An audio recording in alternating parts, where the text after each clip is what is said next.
Okay, so I'm just going to demonstrate now a really effective way of working into the upper trapezius muscles up here.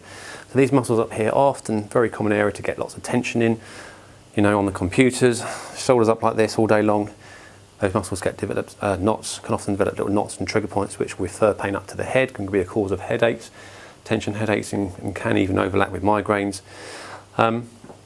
And again, various ways of releasing this off, but really a very effective way is this sort of position here. Patient lying on their front, and the arm is bent like this, hand underneath their tummy. Just raise it a little bit. Okay, so I'm going to have one leg forward, one leg back. Going to anchor his elbow into my thigh, and you can see there I've already got a little bit of control over that shoulder blade.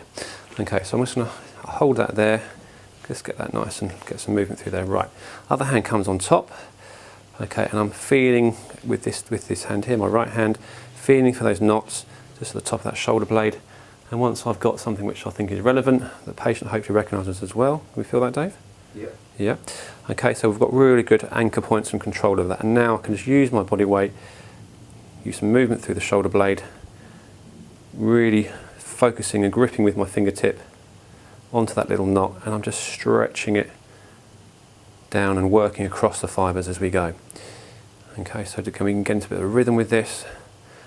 If you have it done like this, this is a really nice way of releasing off this muscle. It's quite strong, but the patient really feels like you've got hold of where that tension is coming from.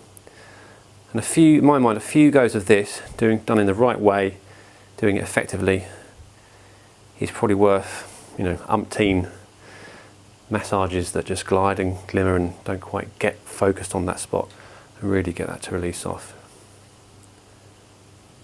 So again, just to try and illustrate a little bit more what I'm talking about there, always like the old blue tack here, but you imagine this muscle's going up from the edge of his shoulder blade and it's attaching onto his neck, so it's coming up like this somewhere, his muscle fibres onto the shoulder blade here. So you can imagine what I've done, I've come across here, really got onto that knot that's there, got a grip of it. So as I'm stretching back this way, I'm also pulling across this way. So the muscle's being stretched and also bowed 90 degrees. And really the two together really do work well to release those very common knots that appear in the top of the trapezius and top of those shoulder muscles. It can be so troublesome.